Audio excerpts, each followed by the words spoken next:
Advanced Studio Classroom is on the air.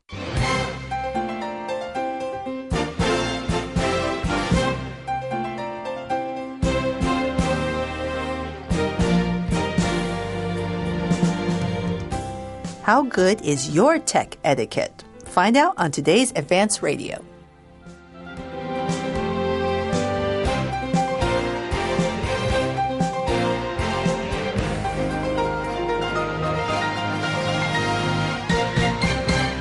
Hi there, friends, and welcome to Advanced Radio, your window on the world. My name is Liz Archer, and I'm here in the studio with Brandon and Winnie to go over day 3 of our society article, The New Good Manners. Say hello to our listeners. Hello. Hi, listeners. All right, we spent 2 days talking about the increase in bad manners and how that's actually good for etiquette experts. It actually brings good business. And in a way, it's a win-win situation because it's good business for the etiquette experts who then help businesses, help these employers to make their employees be more mindful of their etiquette. And thus, these business owners have, better sales, better employees, and better working places. So it's a win-win situation. Now, let's do a quick review of what's been talked about for the past 2 days. And let's first have Brandon go over day 1. Sure. Liz, on day 1, we talked about rudeness in the workplace and how that is on the rise and how there's a lack of social graces there and how the line is blurred. Sometimes people don't know what is right and what is wrong. And then we also talked about how, as a result of this, that there is more business for those in the etiquette profession. Okay. And we have Winnie here for day 2's review. Yes, on the second day, we talked about how generational differences is one of the main reasons that this has become such a conflict. Those who are younger may think one form of communication is acceptable, and the older may think that it's not. And so this growing trend in etiquette business wants to establish ground rules and almost a dress code for how people should dress at work, and that all businesses would benefit because then they would have role models to look to in the workplace. Thank you, Winnie. So there is this growing awareness that people aren't so mindful of their manners and that things would be better, especially for businesses, if people would practice being more courteous or polite to one another. This shows respect and helps to build not only businesses but also social relationships. Now, one thing that's made it hard for businesses is the generational difference, as we mentioned. Different generations have different perceptions as to how, we should do things. For example, when it comes to personal technology, how are we to use them in the workplace? What's okay and what's not is not very clear anymore. As Brandon said, the lines are blurred. But in today's section of the article, we have some practical tips. Okay, so we've been talking about, we have these experts that help. We have people who need help. So exactly what are some things that, we need to remember? We don't always have to pay big money to have people come and show us and give us pointers. There are plenty of sources out there. You can go online, check the internet, or your Advanced magazine to get tips on how you can make a difference in being a more pleasant person to work with and to be around. Now, if you have your Advanced magazine, please turn to page 10. We have here, Resolve to Have Better Tech Etiquette. It's actually a separate article by Ethan Horowitz. But while we're on the subject of etiquette, we just thought it would be good to combine these 2 articles together for our society article. And here's Steve with the reading.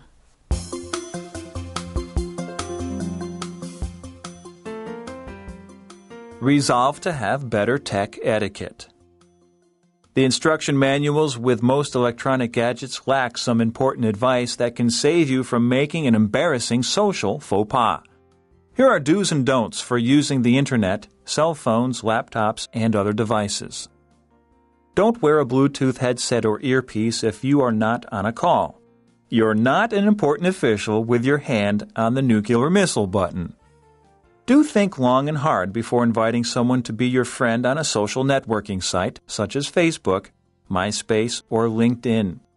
If you are trying to befriend someone who might not immediately recognize your name, attach a note explaining your connection.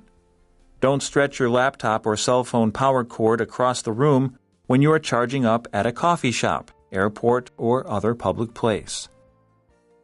Do return the favor when a stranger offers to take a picture of you. If they have a camera, offer to take their picture as well. Do be mindful of others when talking on your cell phone. If you are in a restaurant or a meeting, take it outside or to the bathroom or lobby.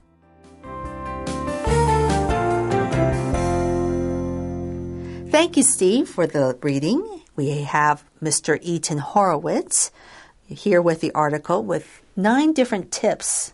So far, we've covered 5. The first 5, we've just read the first 5 in the first column of page 10. And Mr. Horowitz begins the article with a rather interesting remark. He says the instruction manuals with most electronic gadgets lack some important advice that can save you from making an embarrassing social faux pas. Okay, faux pas, not fox pass, but faux pas.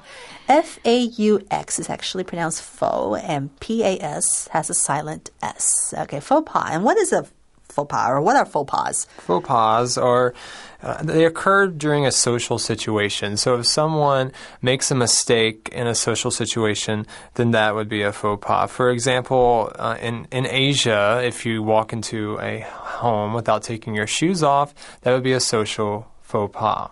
Okay, so we can think of social faux pas. We could think of cultural faux pas. Yes. What are some examples? There are fashion faux pas, maybe things that you shouldn't wear. Okay, and just on a side note, the word faux pas is French, and it means false step. So that means you're taking a step and you're making a big mistake. Okay, a step in the wrong direction. Yes. Yes. Faux pas. Actually, a very fancy way to say a boo-boo, a Yes. mistake, Right. a blunder. Okay. All right. Well, we have here an interesting way of bringing the subject that when it comes to technology, of course, in the box, we would expect an owner's manual to come with it. It tells you how to use it. But very seldom would we find a manual that tells you how to use it in certain social situations. Yes. Okay. So they don't tell you how to act responsibly with your gadget, unfortunately. But fortunately for us, Mr. Horowitz has several suggestions here. Tip number 1. Tip number 1 is don't wear a Bluetooth headset or earpiece if you are not on a call. You are not an important official with your hand on the nuclear missile button. Now, Mr. Horowitz is trying to be funny here, and he's saying, for the Bluetooth, those of you might be familiar, it's a short-range radio that allows electronic devices such as a cell phone to communicate with each other over short distances without any cables. So you would usually have it in your earpiece, and if you look at the picture on the right hand, that is a profile of a man wearing a Bluetooth. And he's saying, you're not that important. Don't wear it all the time. Okay, do either one of you own a piece? I No. do not. And I think it's funny to see people walking around Yes. with them all the time. It is quite funny. It is quite funny, I have to admit. I have seen places where you have to wonder, why is that person wearing a piece? Yes. Why? We're in this kind of a setting where there can't possibly be a reason. I mean, even if you're on call, you don't look like you're on call, And so it looks funny. And because it looks funny, people are actually laughing behind you if you're wearing one. So please don't wear one because you really do look funny, unless you're on call. Or as we see here, if you're a very important official with their hand on the nuclear missile button. Okay. All right. Well, moving on to tip number 2. Tip 2 says, do think long and hard before inviting someone to be your friend on a social networking site such as Facebook, MySpace, or LinkedIn. If you're trying to befriend someone who might not immediately recognize your name, attach a note explaining your connection. And they use the term befriend here, okay? Befriend is just being friendly towards someone. So if you need to be cautious about being friendly towards strangers on the internet. That's right. And this day where you have all these computer viruses, Trojan horses, and all these malwares and internet scams and things like that, you can't help but be worried about these things. Whenever you get this mysterious, message, appearing, in your email, in your mailbox, you're thinking, is this friendly or not? You know, it appears friendly, but maybe it's not. And of course, people become very guarded and even paranoid in some situations, especially if you've had trouble cleaning out viruses from your computer. It is a major headache. And so you don't want to, go through the experience again. It's weird to get something from someone that you think you don't know. So out of courtesy, okay, let's try not to scare all these people out there. If you find somebody, say, for example, through Facebook, you think, oh, this is my long-lost classmate, Let's get reconnected. Let's get acquainted again. Attach a note. Remind them who you are, okay? Don't go scaring them off, Okay. Tip number 3. Tip number 3 says, don't stretch your laptop or cell phone power cord across the room when you are charging up at a coffee shop, airport, or other public places. And I've seen this a lot, actually. And it's actually quite dangerous because you might trip over them. Right. And so the author is saying, do not stretch it across the room. You do not need to be across the room to plug in your computer or whatever you need to. Right. If you need to charge something, if you need to plug something in, stay close. Yes. Don't have it across the hallway or things like that. I love this tip because, unfortunately, it does happen so often. I'm laughing because it's so true. Yes. But let's just try to be courteous. Or another thing, if I may add, sometimes, let's say you're plugging and you have a choice because there are actually 2, spaces available.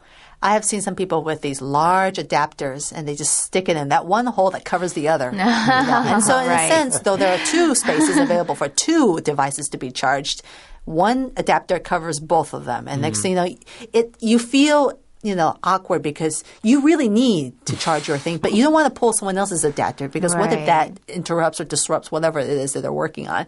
So what do you do? So out of courtesy, if you can, try to make sure that if there's other space available for someone else, leave it for them. Okay. Moving on to the next tip. Tip number 4. Tip number 4 says, do return the favor when a stranger offers to take a picture of you. If they have a camera, offer to take their picture as well. And they use the term return the favor here. And that's just simply doing something similar for someone who has done the same thing for you. So you're returning the favor here. You're taking a picture for them because they took a picture for you. Okay. Can we think of another example of returning a favor? Well, if a friend takes you out to dinner, okay, you may want to return the favor by taking them out to dinner. Okay, that's a good example. When somebody does something nice for you, so you do something just as nice or if not better, as a gesture in return. Okay, now, just because someone's helped you to take a picture, it doesn't necessarily mean that they want a picture themselves, Like, let's say they're just walking by and they see that you're having a little trouble trying to take a picture of yourself with Mount Fuji in the back, But that doesn't necessarily mean that they want a picture of them, standing in front of Mount Fuji either. Right. Okay.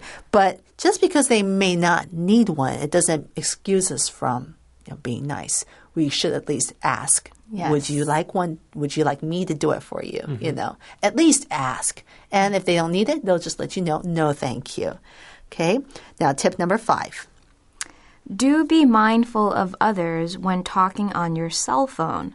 If you are in a restaurant or a meeting, take it outside or to the bathroom or lobby.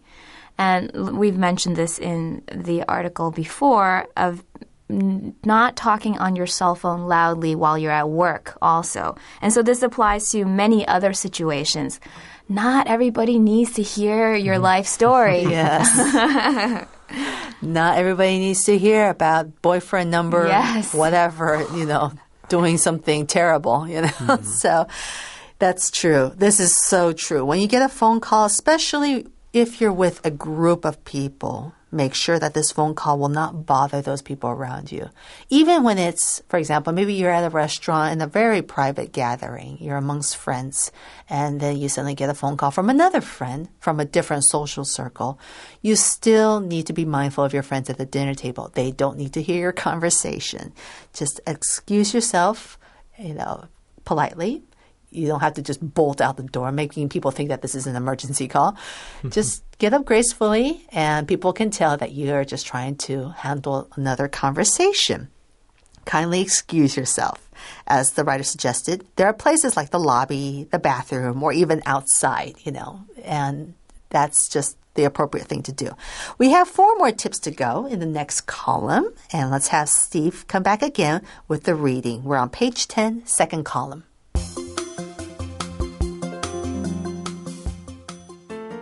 Don't send unsubscribe or take me off this list messages to everyone on an email list. Rather than hitting reply all, send a message only to the sender. Do use headphones when using a music player, portable video game, or other device on a plane. Don't post compromising photos of your friends and family on the internet without asking them first. Don't type emails in all capital letters. It doesn't make your message stand out. The same thing goes for posting on online message boards or forums.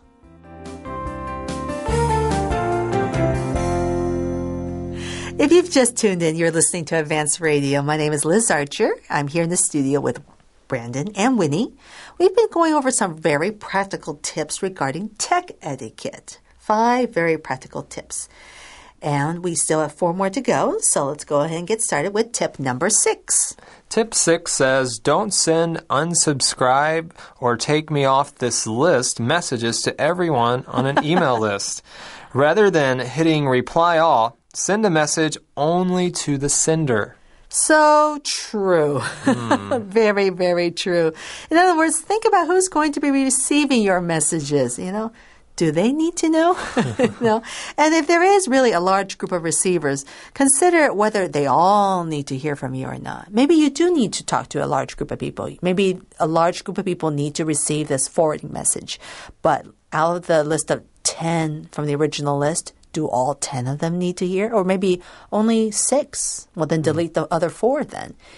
This is very important because we all get mailboxes that get so clogged up with junk mail and spam and things like that.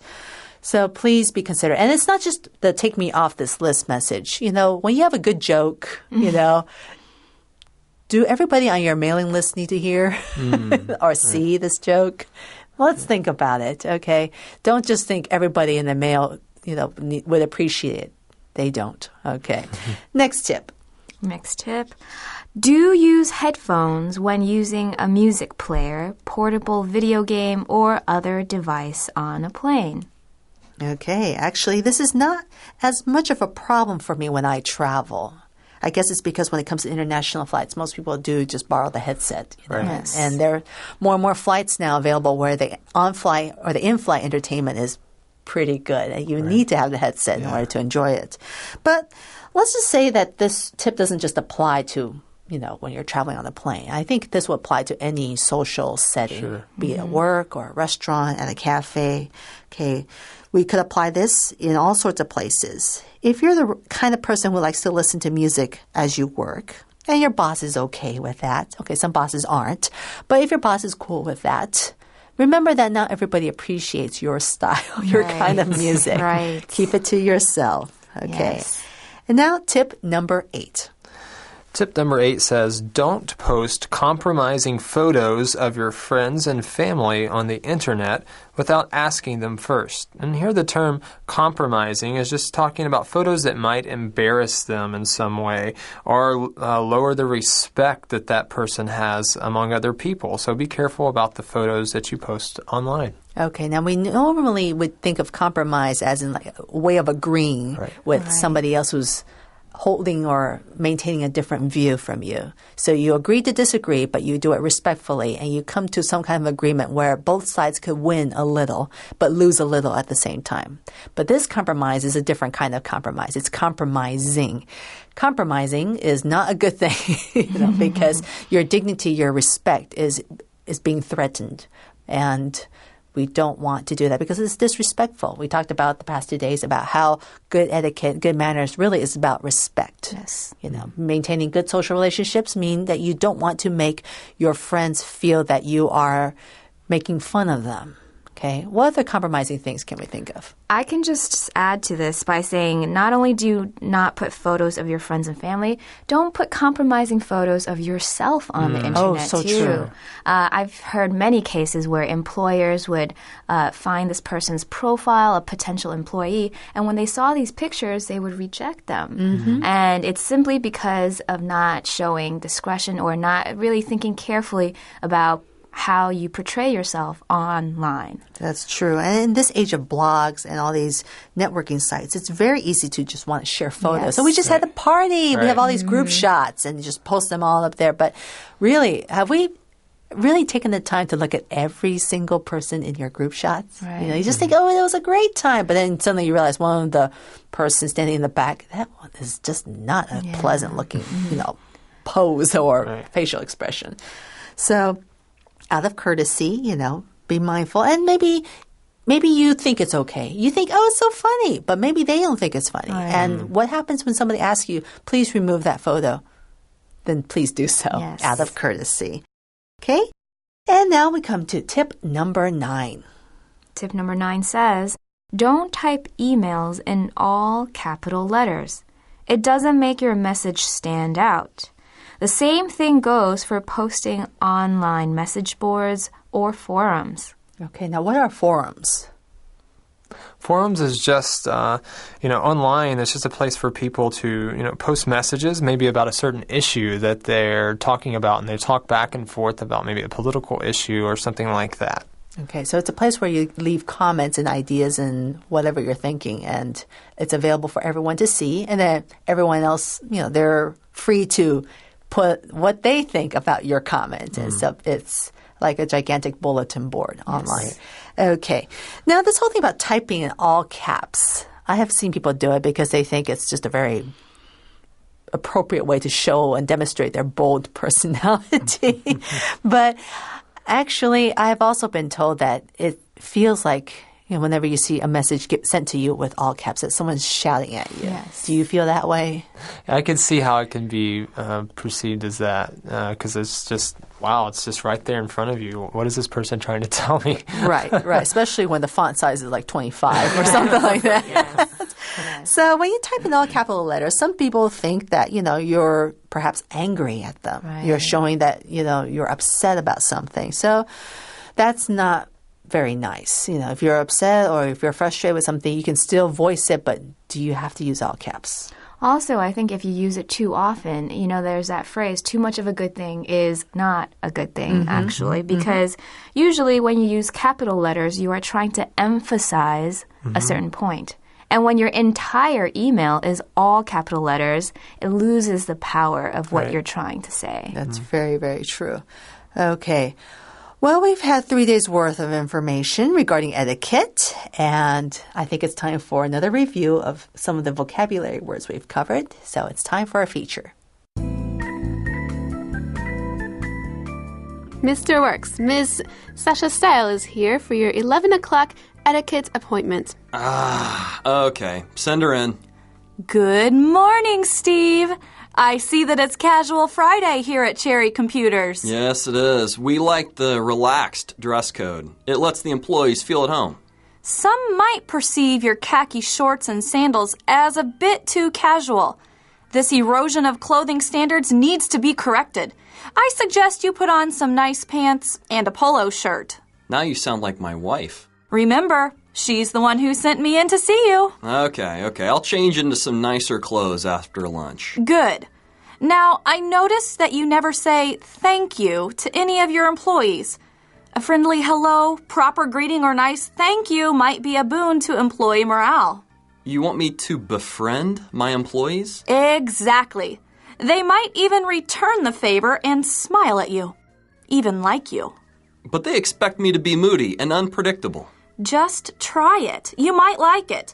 And another thing, take that Bluetooth out of your ear unless you're using it. You look ridiculous with it on your head all day long. Hey, but I'm an important guy.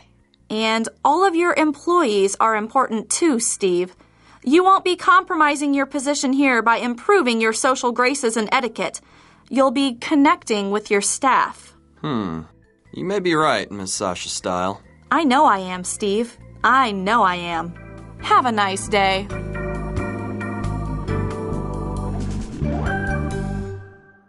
Well, what a very interesting feature between Sasha's style and Mr. Steve Works. Mr. Steve Works is certainly getting his fair share of pointers from this etiquette expert. Well, what do you think about this article now? Speaking of etiquette and etiquette experts and what's right, what's wrong.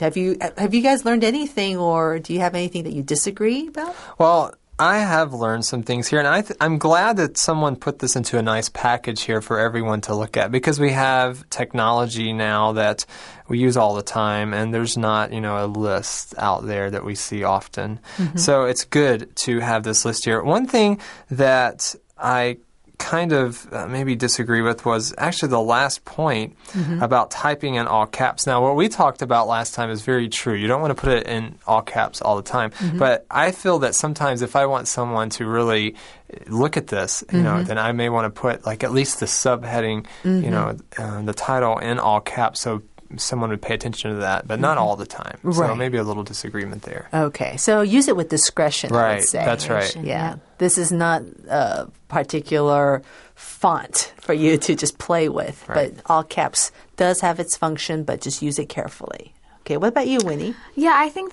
I really appreciate the overall reminders of considering other people. And, like Brandon said, technology is changing all the time, and we need to update these rules. And so even though I might have my own views of what they are, it's nice to see this laid out. And it's a reminder to respect other people when I'm using technology. And hopefully other people have read this article too, and they'll respect my space and privacy. So It's true. And all of you listeners out there, what do you think? What do you think about this article? Tips? Do you agree? Do you disagree? Maybe you have your own set of ideas as to what's appropriate or what's not. We'd love to hear from you and see what you have to say. And do please visit us at our website, www.studioclassroom.com. And you can definitely leave a comment on our Advanced English Corner. It's a great place for you to leave your ideas as well as read what other people have to say and what they think about our articles. And while you're there, please check out our Advanced Topic Talks and see what our teachers have to say about a variety of subjects from our Advanced magazine. Well, I think our time is up now. It's been wonderful talking about etiquette, manners, and next time we'll definitely be looking at a different article. Do please join us again next time. Until then, this is Liz. And I'm Brandon. And I'm Winnie. Saying goodbye. Goodbye. Bye.